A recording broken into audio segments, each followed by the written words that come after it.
வணக்கம் நண்பர்களே, welcome back to epic life. நான் உங்கள் வெற்றி கூட்டாளி. Why didn't they teach me this in school அப்படிங்கிற புத்தகத்தை நம்ம அதில் இருக்கக்கூடிய ஒவ்வொரு விதிகளை பாடங்களை நம்ம தொடர்ச்சியாக சீரீஸாக நம்ம பார்த்துட்டு வரோம். இது 2வது பகுதி. இந்த புத்தகத்திலிருந்து இன்றைக்கான பாடங்களை பார்க்கலாம். Lesson 4, take care of your stuff.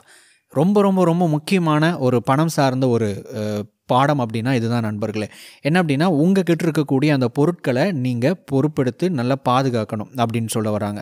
So அப்படின்னா என்னென்னா, இப்போ உதாரணத்துக்கு நீங்கள் ஒரு வாடகை வீட்டுக்கு போகிறீங்க அப்படின்னா அதில் அட்வான்ஸ் அப்படின்னு ஒரு விஷயத்த எடுத்துக்குவாங்க இல்லைங்களா? எதுக்காக அப்படின்னா, இன்கேஸ் நீங்கள் வாடகை கொடுக்கல அப்படின்னாவோ, ஏதாச்சும் டேமேஜ் ஆயிடுச்சு அப்படின்னாவோ, அந்த பணத்தை வச்சு அதை சரி கட்டுறதுக்காக அட்வான்ஸ்னு ஒரு அமௌண்ட்டை உங்கள் கிட்டேருந்து வாங்கிக்குவாங்க.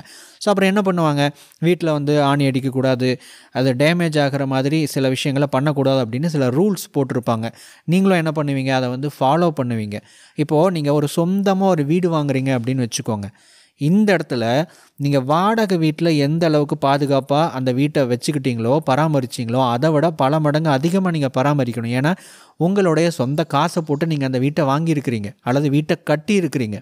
அந்த வீட்டையோ அல்லது வேறு எந்த ஒரு விஷயத்தையும் எடுத்துக்கோங்களேன், ஒரு பைக் ஆகட்டும், கார் ஆகட்டும், அல்லது நீங்கள் எந்த பொருளை பயன்படுத்தினாலும் நீங்கள் அதை சரியாக பராமரிக்காத பட்சத்தில் அதுக்கு ஏதாவது ஒரு ரிப்பேர் வரும்போது அது உங்களுக்கு அதனுடைய செலவு ரொம்பவும் அதிகமாக வச்சிரும். அப்படிங்கிறது தான் இந்த பாடத்தில் சொல்ல வர ஒரு முக்கியமான ஒரு லெசன். உங்களில் பல பேருக்கு இந்த அனுபவம் நடந்திருக்கலாம். நீங்கள் ஒரு காரோ பைக்கோ இல்லை ஏதோ ஒரு பர்டிகுலர் விஷயத்தை நீங்கள் பராமரிக்காதனால அதில் ஏதாவது ஒரு ரிப்பேர் அது அதிகமாக செலவு வச்ச ஒரு அனுபவம் உங்களுக்கு நடந்திருக்கலாம். அதையே நீங்கள் சரியாக ஒரு சர்வீஸ் பண்ணியிருந்தாவோ, சரியாக நீங்கள் அதை மெயின்டைன் பண்ணியிருந்தாவோ அந்த செலவை நீங்கள் தவிர்த்திருக்க முடியும் இல்லைங்களா? ஸோ அதைத்தான் இந்த பாடத்தில் சொல்கிறாங்க. ஸோ உங்கள்கிட்ட இருக்கக்கூடிய பொருட்களை, உங்கள்கிட்ட இருக்கக்கூடிய எல்லா விஷயங்களையும் நீங்கள் சரியாக பராமரிக்கணும். அப்படி பராமரிச்சிங்கனாவே தேவையில்லாத செலவுகளை அது தவிர்த்து விடும்.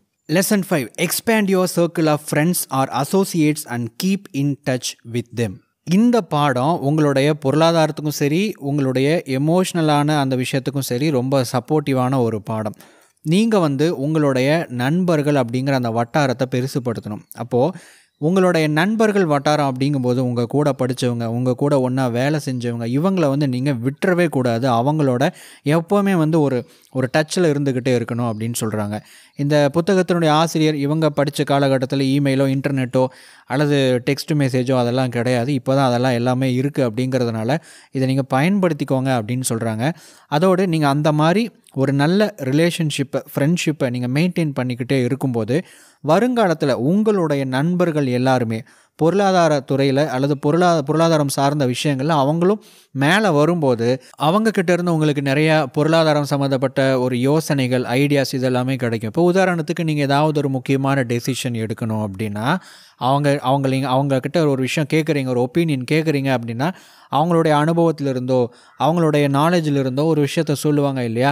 இது ரொம்ப ஃப்ரீயான ஒரு விஷயம். ஃப்ரெண்ட் அப்படிங்கும்போது ரொம்ப ஈஸியாக ஒருத்தங்களை அப்ரோச் பண்ண முடியும்.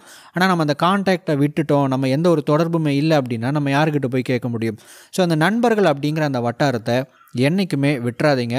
ரொம்ப ஒரு க்ளோஸான எல்லா விஷயத்தையும் டிஸ்கஸ் பண்ணக்கூடிய ஒரு உறவு அப்படின்னா அது ஃப்ரெண்ட்ஷிப் தான். ஸோ இந்த ஃப்ரெண்ட்ஷிப் சர்க்கிளை அதிகப்படுத்திக்கிட்டே போங்க. எப்போவுமே டச்சில் இருந்துக்கிட்டே இருங்க.